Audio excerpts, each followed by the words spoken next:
શ્રી અરવિંદ વ્યાખ્યાન માળાના ઉપક્રમે પાલિકા દ્વારા નૂતન ચેતના વિષય પર વ્યાખ્યાન યોજવામાં આવ્યું હતું। વડોદરા મહાનગરપાલિકા આયોજિત શ્રી અરવિંદ વ્યાખ્યાન માળાના ઉપક્રમે નૂતન ચેતના વિષય ઉપર વ્યાખ્યાન યોજવામાં આવ્યું હતું, જેમાં વ્યાખ્યાતા તરીકે અરવિંદ આશ્રમ પોંડિચેરીના અંતેવાસી અને શ્રી અરવિંદ યોગ દર્શનના લોકપ્રિય વક્તા ડોક્ટર આલોક પાંડે કાર્યક્રમમાં ખાસ ઉપસ્થિત રહ્યા હતા। કાર્યક્રમમાં વીએમસીના સ્થાયી સમિતિના અધ્યક્ષ ડોક્ટર શીતલભાઈ મિસ્ત્રી, संस्कृति समितिना अध्यक्ष वर्षाबेन व्यास, पूर्व डेप्यूटी मेयर नंदाबेन जोशी सहितना राजकीय महानुभावो उपस्थित रह्या हता। श्री अरविंदना समर्थकोए मोटी संख्यामां हाजर रही आ व्याख्यान माळानो लाभ लीधो हतो।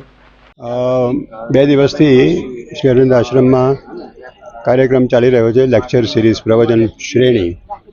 એમાં આજે વડોદરા મ્યુનિસિપલ કોર્પોરેશન આયોજિત શ્રી અરવિંદ વ્યાખ્યાન માળા અંતર્ગત ડૉક્ટર આલોક પાંડે, જે પોંડિચેરી આશ્રમના અંતેવાસી છે અને સાયકાયટ્રિસ્ટ છે અને બહુ પોપ્યુલર યુટ્યુબ ઉપર એમના પ્રવચનો આવતા હોય છે, એ નૂતન ચેતના, ન્યૂ કોન્શિયસનેસ, એના ઉપર પ્રવચન આપવાના છે।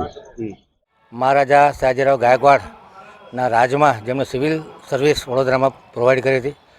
ખૂબ સારા કવિ, ખૂબ સારા લેખક, ખૂબ સારા નેશનાલિસ્ટ, એવું કહી શકાય કે આઝાદીની લડાઈમાં પોતાનું યોગદાન કોંગ્રેસ પાર્ટીમાંથી આપતા હતા અને વડોદરાને પોતાની કર્મભૂમિ બનાવી।